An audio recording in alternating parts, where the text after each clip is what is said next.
Hello students, अस्सलाम वालेकुम। राजा नसीम इकबाल आपके सामने एक मरतबा फिर हाजिर हुआ है अपने यूट्यूब चैनल पर। सबसे पहले मैं आप तमाम व्यूअर्स को अपने यूट्यूब लर्निंग इंग्लिश विद राजा नसीम इकबाल पे वेलकम करता हूँ। उम्मीद है कि आप लोग खैरियत से होंगे। काफ़ी अरसे बाद टाइम मिला, दोबारा आपके साथ मुलाकात का। वीडियोज़ नहीं बना सके, आज से फिर हमने सिलसिला स्टार्ट किया है लर्न इंग्लिश विद राजा नसीम इकबाल। इसका बेसिक मकसद यह है कि इसके ऊपर ग्रामर के मुतालिक चीज़ें सारी शेयर की जाएंगी और उसके बाद टेक्स्ट भी और पूरा एक कंटेंट के तहत चैप्टर वाइज ग्रामर का डिसाइड किया है, पैटर्न बनाया है। चैप्टर वाइज हम डिस्कस करेंगे हर एक चीज़ को, हर टॉपिक को, उसको डिफाइन करेंगे, उसकी एग्जांपल्स और उस पर प्रैक्टिस भी करेंगे इंशाल्लाह।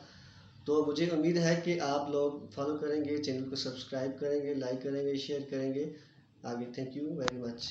अस्सलाम वालेकुम। आज का हमारा टॉपिक है व्हाट इज़ ग्रामर। ग्रामर का चैप्टर नंबर 1 से हमने स्टार्ट किया है। जैसा कि मैंने पहले भी अपनी वीडियोस में डिस्कस किया कि हम इंशाल्लाह हर एक चीज़ डिटेल से डिस्कस करेंगे अपने यूट्यूब चैनल पर। तो आज का जो हमारा टॉपिक है पहले चैप्टर से है, चैप्टर नंबर 1 से, व्हाट इज़ ग्रामर। ग्रामर क्या है? सबसे पहले हमने इसको करना है डिफाइन। उसकी बहुत सारी डेफिनेशंस नीचे लिखी हुई हैं। पहली डेफिनेशन ये है, यहाँ से आगे आप देख सकते हैं। The term grammar is defined as a description of the structure of a language. पहली डेफिनेशन में बताया कि ग्रामर की टर्म को इस तरह डिफाइन किया जाता है कि लैंग्वेज की क्या स्ट्रक्चर है, लैंग्वेज कैसे बनती है, उसको डिस्कस करते हैं इस तरह। सो we may say that grammar is a set of rules. ये थी पहली डेफिनेशन। नेक्स्ट वन देखते हैं। दूसरी डेफिनेशन है यहाँ से आगे, grammar is the study of rules with example dealing with the morphology and syntax of a language. दूसरी डेफिनेशन में डिस्कस करते हैं मॉर्फोलॉजी और सिंटैक्स को। मॉर्फोलॉजी मॉर्फीम से रिलेटेड, यानी इसमें हम ये स्टडी करते हैं कि वर्ड्स कैसे जनरेट होते हैं, वर्ड्स कैसे बनते हैं। और सिंटैक्स को हम देखते हैं। सिंटैक्स जो है, सिंटैक्स में सेंटेंस स्ट्रक्चर देखा जाता है कि सेंटेंसेस कैसे बनते हैं। सो थर्ड डेफिनेशन देखते हैं, the set of rules that explains how words are used in a language. तीसरी डेफिनेशन के मुताबिक हमें पता चलता है कि वर्ड्स को कैसे इस्तेमाल किया जाता है एक लैंग्वेज में, कैसे अरेंज किया जाता है। इसकी एक्सप्लेनेशन हम देखेंगे, एक्सप्लेनेशन डिटेल से। In second definition the term morphology and syntax are used. दूसरी में इस्तेमाल हुए मॉर्फोलॉजी और सिंटैक्स। जैसा कि मैंने पहले ही बताया था कि morphology means study of morpheme, how words are generated. इसके अंदर हम वर्ड्स की जनरेशन को डिस्कस करते हैं, स्टडी करते हैं कि वर्ड्स कैसे बनते हैं। जबकि सिंटैक्स मीन्स, सिंटैक्स का मतलब है सेंटेंस स्ट्रक्चर। उसमें सेंटेंस स्ट्रक्चर देखा जाता है। हम देखते हैं कि हाउ सेंटेंसेस आर फॉर्म्ड, कि सेंटेंसेस कैसे बनते हैं। सो ये थी डेफिनेशंस ग्रामर की, बेसिक डेफिनेशंस। और बहुत सारी डेफिनेशंस, लेकिन मैंने कोशिश किया आसान से आसान, ताकि जो बच्चों को आसानी से समझ आ सके। ये 3 डेफिनेशंस हैं, आप इनको लिख सकते हैं, समझ सकते हैं आसानी से। सो अब बात करेंगे types of grammar. Types of grammar, grammar की 3 टाइप्स हैं।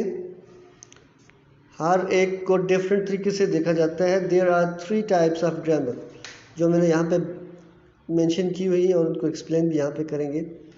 There are 3 types of grammar. The first one is generative grammar. इसको शॉर्ट फॉर्म में एब्रीविएशन में लिखा है GG। इसका मतलब है जनरेटिव ग्रामर। जनरेटिव ग्रामर के आगे फिर मॉडल्स होते हैं। There are 3 models of generative grammar. यहाँ से आगे पहला मॉडल है फाइनाइट स्टेट ग्रामर। इसको लिखा है एब्रीविएशन में FSG। FSG stand for finite state grammar. The second model is phrase structure grammar, PSG। Third model of generative grammar is transformational generative grammar, TGG। ये 3 इसके मॉडल्स हैं generative grammar के। अब देखते हैं second type of grammar. Second is prescriptive grammar. इसको हम कहते हैं PG, prescriptive grammar, and third one is descriptive grammar. इनकी एक्सप्लेनेशन यहाँ से नीचे हम देखेंगे कि जनरेटिव क्या है और प्रेस्क्रिप्टिव डिस्क्रिप्टिव क्या है डिटेल से। सबसे पहले हम देखते हैं जनरेटिव ग्रामर। जनरेटिव ग्रामर की definition, a type of grammar, grammar की एक ऐसी type which attempts to define and describe by a set of rules all and only the grammatical sentences of a language.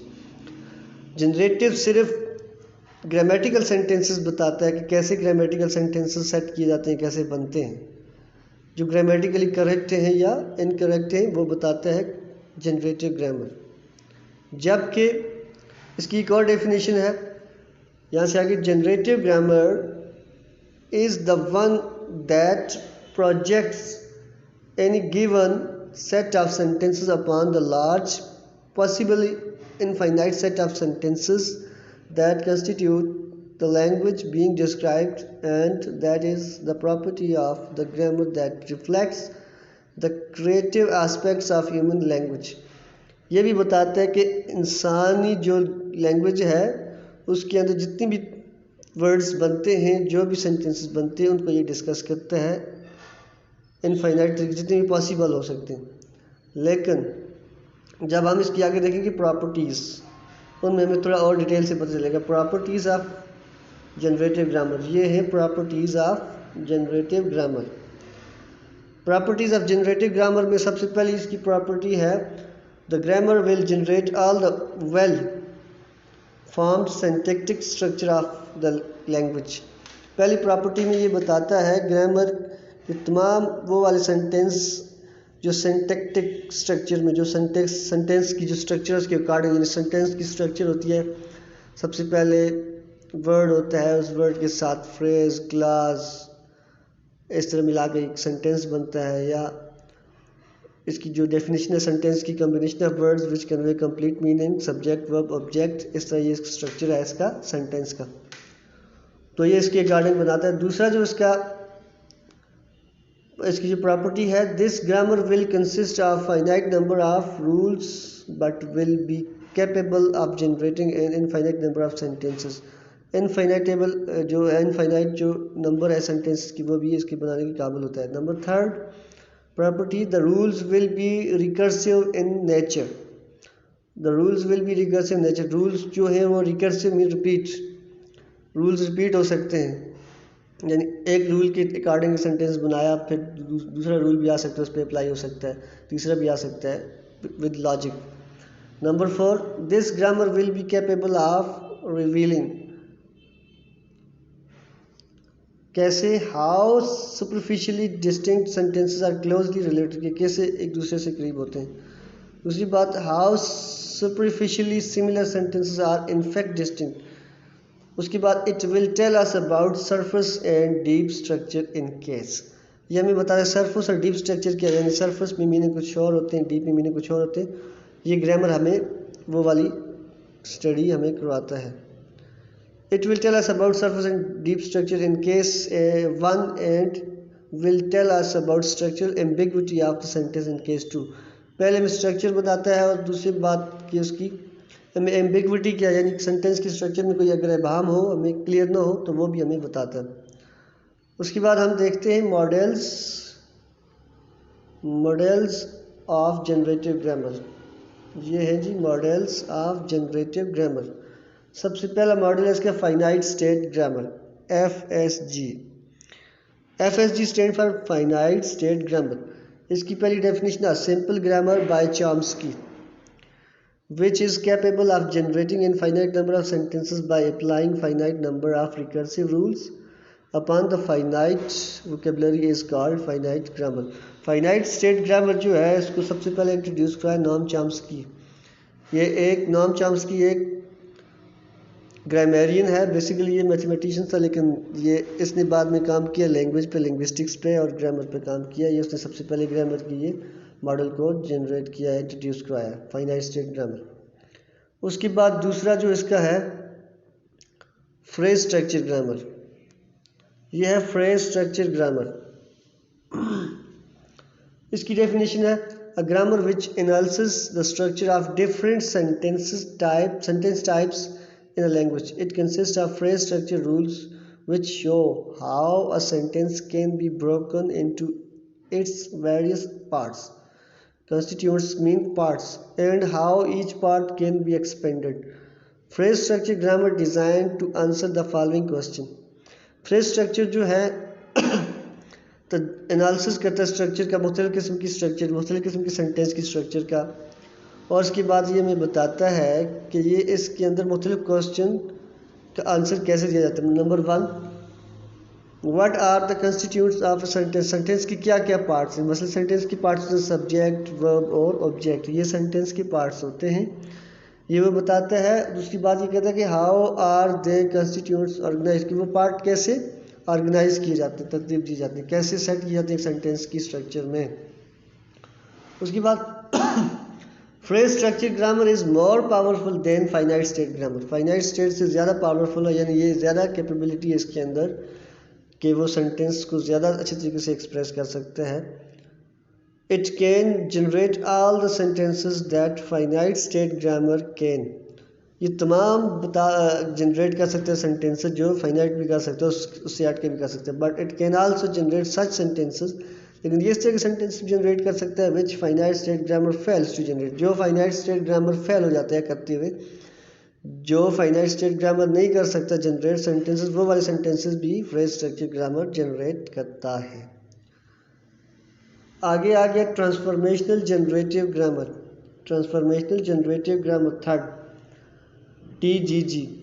इसकी definition, the grammar that includes the rules of phonology, morphology, semantics and syntax, reflects all the aspects of linguistic knowledge of a native speaker and specifies all and only the grammatical sentences with description of sentence structure explicitly is called generative grammar। Generative grammar के अंदर हम मुख्तलिफ terms को study करते हैं। Number 1 phonology को करते हैं, इसमें फ़ोन से रिलेटेड, यानी how sounds are produce, sounds के ऊपर कैसे किया जाता है काम, मॉर्फोलॉजी मॉर्फीम पे, वर्ड्स पे, सिमेंटिक्स उसके मीनिंग्स पे कि मीनिंग कैसे होती है, और सिंटैक्स और उसके सेंटेंस स्ट्रक्चर को डिस्कस करते हैं इसके अंदर। The most well-known variant of generative grammar by Chomsky was published in his book Aspects of the Theory of Syntax in 1965। उसका जो सबसे अच्छा जाने जाने वाला वेरिएंट जनरेटिव ग्रामर का सबसे पहले चॉम्स्की की बुक में उसके स्टूडेंट्स ने पब्लिश किया था 1965 में। This model consist of 4 main parts, इस मॉडल के 4 आगे मेन पार्ट्स होते हैं, डिस्कस करेंगे। First one, the base component which produces और generates basic syntactic structure is called deep structure, जो बेसिक स्ट्रक्चर डिस्कस करता है वो डीप स्ट्रक्चर कहलाता है। Number 2, the transformational component which changes और transforms the basic structure into sentences, basic structure को sentences में डालने वाला होता है, जो उसको ट्रांसफॉर्मेशनल जनरेटिव ग्रामर के अंदर उसे सरफेस स्ट्रक्चर कहते हैं, is called surface structure.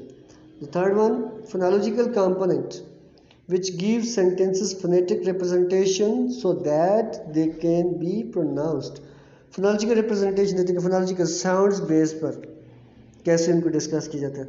Number 4 है the semantic component which deals the meaning of sentence, semantic का मतलब ये meaning of sentence इसमें के अंदर स्टडी करते हैं कि how meanings are generated of the words, कोई लिटरेरी मीनिंग्स होते हैं, लिटरेचर के लिहाज से देख सकते, कोई कंटेक्चुअल मीनिंग कंटेक्स्ट के हिसाब से मीनिंग डिराइव करते हैं, कोई डिक्शनरी मीनिंग होते हैं, डिक्शनरी मीनिंग डिक्शनरी से डिराइव की जाते हैं, उस तरह। उसके बाद TGG transformational generative grammar deals with the aspects of human language, ये सिर्फ ह्यूमन लैंग्वेज के एस्पेक्ट को डील करता है। It is powerful than PSG phrase structure grammar because it can do what ever PSG can do and what PSG can not do. It does not consist of only transformational rules but also includes phrase structure rules as well. Transformational rules depends upon the previous application of PS rules in phrase structure rules. TGG is based on the notation of the linguistic competence of native speaker. Number 2, types जो grammar की है that is perspective grammar. ये है perspective grammar. इसकी पहली definition है perspective grammar deals with the rules and examples. Rules और example के साथ डील करता है। It tells us how language should be used. ये हमें बताता है कि लैंग्वेज किस तरह इस्तेमाल करनी चाहिए। It deals with the correctness और इनकरेक्टनेस। ये बताता है कि सही क्या है या गलत क्या है। थर्ड टाइप है descriptive grammar. Descriptive grammar describes a language.